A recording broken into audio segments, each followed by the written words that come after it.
आज उपोषणाचा 5वा दिवस आहे।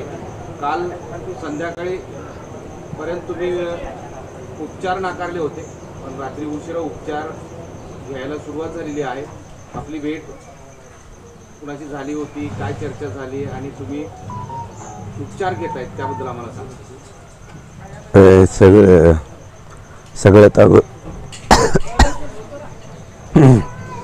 सगळ्यात अगोदर हे महत्त्वाचं आहे की काल आपल्या अंतरवालीत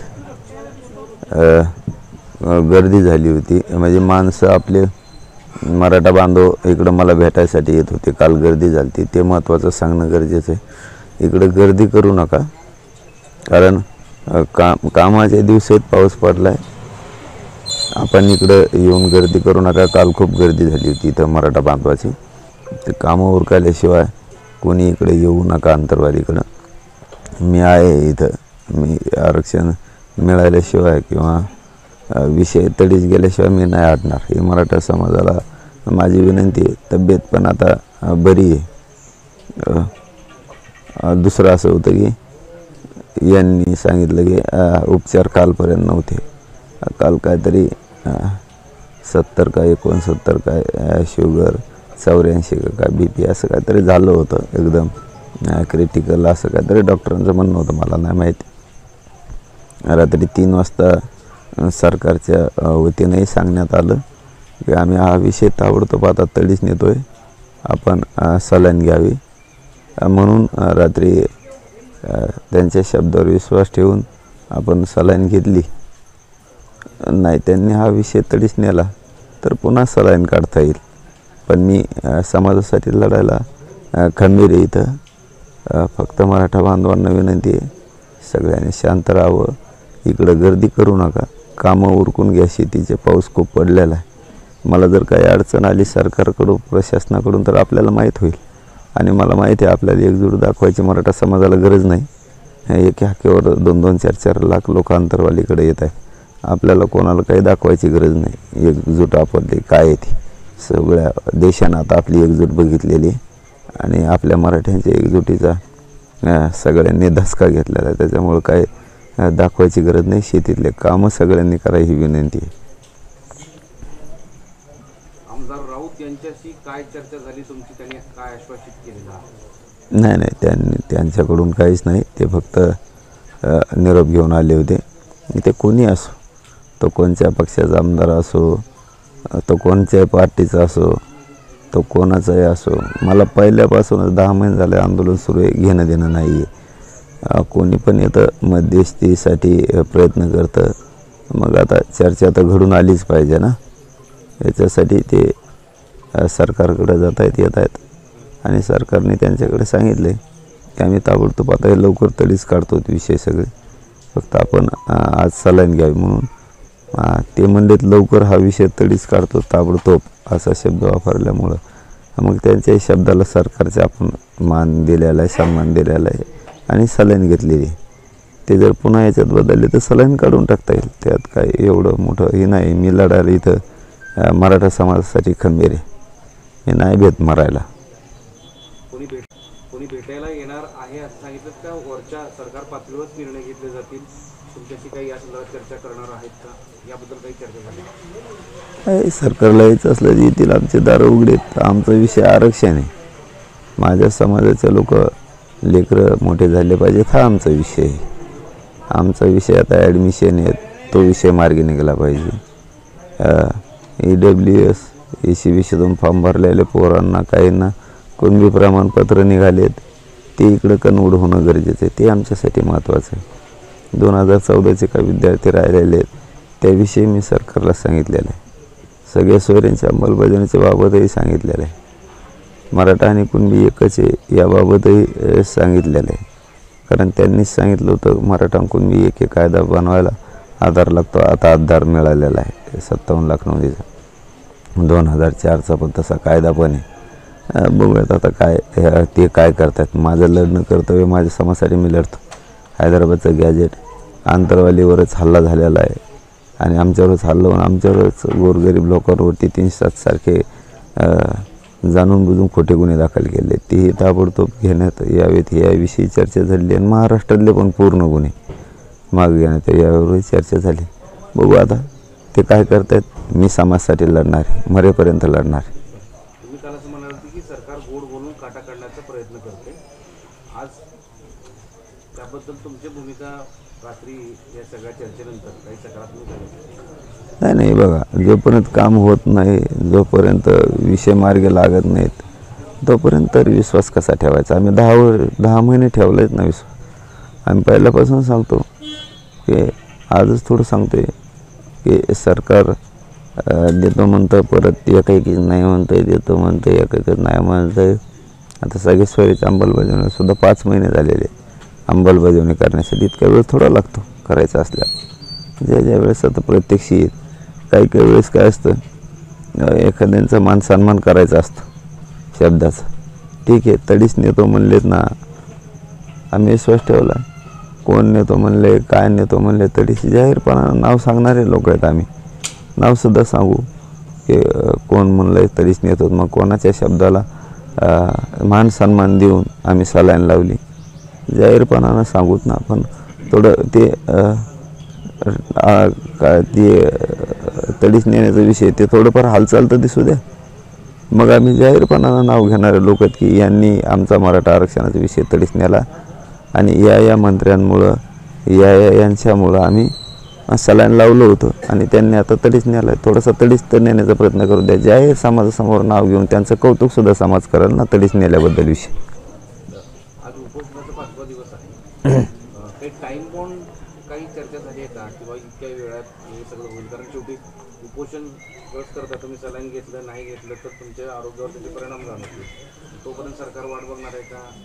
या संदर्भात काहीतरी चर्चा झाली असेल टाइम बॉन्ड? आज कळेल, संध्याकाळपर्यंत कळेल विषय काय आहे. ती नाही कळालं तर पुन्हा सलाईन काढून फेकता येईल. मला काय, माझा समाज मोठा आहे. पण एखाद्या मंत्र्यांवरती विश्वास ठेवणं ही का माझी चूक नाही. एखाद्या मंत्र्यावर विश्वास ठेवून विषय तडीच नेतो म्हणलेत, माझ्यावर विश्वास ठेवा म्हणलेत, तर मग आम्ही ठेवलं. रात्री सलाईन लावली. आणि कोण मंत्री आहे काय विषय थोडाच तडीच नेला की जाहीरपणानं समाजासमोर त्यांचं नाव सांगून समाजही त्यांचं कौतुक करेल की त्यांनी विषय तडीच नेला म्हणून. पण आता थोडंच तडीच तर नेऊ द्या, मग जाहीरपणानं होईल सगळ्या गोष्टी. चलो, धन्यवाद. थोडा त्रास व्हायला लागला बोलायला. आणि इथून मागे 17 दिवस त्यांनी दुर्लक्ष केलंच होतं ना. आता हे दुर्लक्ष करतीलच. तुम्ही म्हणतात तसं जर लोकसभेला फटका बसला म्हणून जर असं करत असतील तर याच्यापेक्षा 10 पट फटका विधानसभेला बसेल. तसं काय नाही. जिचल तिथं आम्ही दुमता काढणारे लोक आहेत. माझी जाती एक आहे. आम्ही वेळेप्रसंगी उमेदवार देणार नाहीत, पण मग एकाएकाची जिरविल्याशिवाय सोडणार नाहीत ना. आमचं जर कोणी समाजाचा माझ्या छळ करणार असला तर मग शेवटी आमचंही नावेलाच आहे. आम्ही जिथले तिथे वस्तात आहेत ना राज्यभरासाठी. राज्यभरात माझ्या मराठ्यांशिवाय पान आलू शकत नाही. आम्ही खंबीर आहे, त्याची काही काळजी करायची गरज नाही. आम्ही सावध करतो आहे त्यांना की बाबा आम्हाला राजकारणात मला नाही जायचं, माझ्या समाजाला नाही जायचं.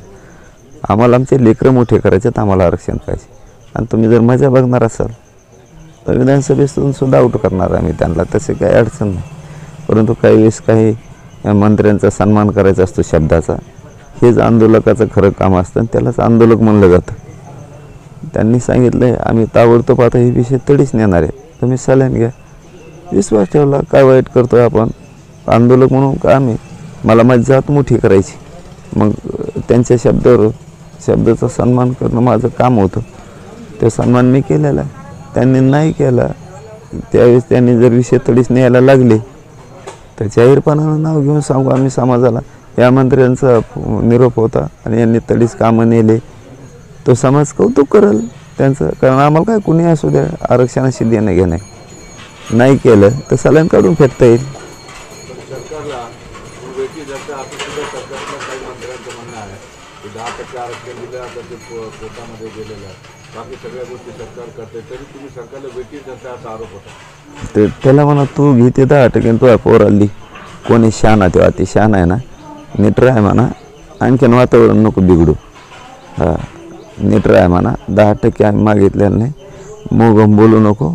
आणि तो याने ते चव घालू नको म्हणा ते कोण असेल ते मला नाही माहीत. विधानसभेला चौकून पाणी बाहेर काढील मग. लय डोक्याचे वरून जायसारखं बोलायचं नाही, शानपणा करायचं नाही. आमचे जीव चाललेत आमच्या समाजात लोकांची इथं. आम्हाला माहीत आम्हाला काय आले. तू काय बोलतो येशीत बसून. सरकारनं तुमचं आंदोलन वेठी धरलं नाहीतर तसं काय, तसं नाही तर काय. 10 महिने झाले एवढं आंदोलन सुरू असतं का कुठं. सोप्या गोष्टी काय 10 महिने आंदोलन चालवणं. आम्ही शेतकरी लोक आहेत, आम्ही गरीब लोक आहेत, आम्ही साधे भोळे लोक आहेत. इतके दिवस आम्हाला वेठीच धरणं. मग आम्ही सुद्धा कार्यक्रम दाखवू ना. आम्ही दाखवू, बघू किती दिवस छळ करतात आमचा, किती दिवस उपोषणाला बसू. ज्या वेळेस आंदोलन सुरू करतायत त्या विरोधात ओबीसीनं आंदोलन सुरू करण्याचा हात घेतोय. आजही लक्ष्मण हाके यांनी आंतरवालीतून ओबीसी आंदोलन उभं करणार असल्याची घोषणा केली आहे. जाऊ देऊ, मला बाकीच्यावर नाही काय, मी बाकीच्याला नाही गिनीत. मी कुठून कोण उभा करणार आहे आणि काय आहे. मी माझ्या समाजासाठी लढतो, मी कोणाला किंमत देत नाही. कुठून न कर म्हणा, कुठून न कर. चंद्रकांत पाटील असं म्हणाले की 10 पैकी 9.5 मागण्या पूर्ण झाल्याशिवाय मी उठणार नाही. असं नसतं, 10 पैकी 8 मागण्या पूर्ण झाल्या तर उठायला हवं. कोणच्या पूर्ण झाल्या दाखवा म्हणा त्यांना. 8 कोणच्या पूर्ण झाल्या दाखवा म्हणा समोर येऊन मला इथं. त्याला जोडूनच पुन्हा भुजबळ असं म्हणाले की शेपूट आहे ते वाढतच राहणार. एक मागणी झाली की पुढची मागणी, पुढची झाली की पुढे पुढची मागणी. त्याला नाही कळत काही, ते कामातून गेलेले पोरं. एवढं विषय अडचणीत आला असता का, त्याच्यामुळेच अडचणी आलं बदली येते. नाही, हे तुम्ही पॉलिटिकल असं स्टेटमेंट होते असं तुम्ही म्हणता ना, पण ॲक्च्युली सगळ्यांचं म्हणणं आहे की मागण्या सरळ वाढतच चालल्यात. त्या खरंच मागण्या अगोदरच्या पूर्ण झाल्या म्हणून वाढत चालल्यात का झाल्याच नाही म्हणून त्याच मागण्या तुम्ही लावून करताय? या संदर्भात जरा तुमचं हो आहे तेच. आता गिरीश महाजन साहेब काय म्हणले होते, मराठा आणि कुणबी एकच आहे. आपली पहिली मागणी ती त्याला आधार लागतं. मग 57 लाख नोंदी मिळाल्या का नाही मिळाल्या? मिळाल्या. सगळे सोयऱ्यांची अंमलबजावणी, गुन्हे मागं घेणं, हैदराबादचं गॅजेट हे पूर्वीपासून नाही का? केसेस मागं घेणं हे पूर्वीपासून नाही का? कोणत्या लांबल्यात? काय लांबलंय सांगा ना पुढे येऊन. उभे काहीतरी बोलायचं जीवावर आल्यावर. ठीक आहे, बघू आम्ही थोडे दिवस देतात का कसं, नाही तर आमच्या हातानं आम्ही घेऊ. आम्ही देणारे बनू लोक आमच्या गरीब लोकांना. एक शेवटचा प्रश्न. रात्री आमदार राऊत यांच्यावर चर्चा होत असताना मुंबईतल्या राज्य पातळीवरच्या, देश पातळीवरच्या कुठल्या नेत्यांची तुमचं डायरेक्ट फोनवर किंवा बोलणं असं काही झालंय का? मी सांगितलं ना हो म्हणून मगाशी, की त्यांनी तडीच काढू म्हणून सांगितलंय. विषय हे आम्ही विश्वास ठेवला आहे. शब्दावर विश्वास ठेवणं गरजेचं आहे, शब्दाचा सन्मान करणं गरजेचं आहे. त्यालाच आंदोलक म्हणलं जातं. मी आंदोलक आहे. शेवटी मला माझ्या समाजाला मोठं करायचं आहे. त्यांच्यावर विश्वास ठेवणं माझी जबाबदारी ठेवलं आहे. आणि रात्री 3 वाजता आम्ही सलाईन पण घेतले. त्यांनी नाही तडीच नेली विषय तर पुन्हा सलाईन काढून फेकून ना. मला माझ्यासाठी समाज मोठा. कोण नेते आहेत काय आहेत मी जाहीरपणानं समाजाला सांगन. आणि त्यांनी तडीच नेल्यावर कुणीही असला नेता तरी माझा समाज कौतुकच करणार आहे. आम्ही काय वाईट करायलो काय? आम्हाला काय आरक्षण पाहिजे कुणीही द्या. आमचं हे धोरण आहे पहिल्यापासून, कुणीही द्या आरक्षण पाहिजे. ते नाही दिलं की सलाईन काढून फेकली. चलो धन्यवाद. थोडं मला नरड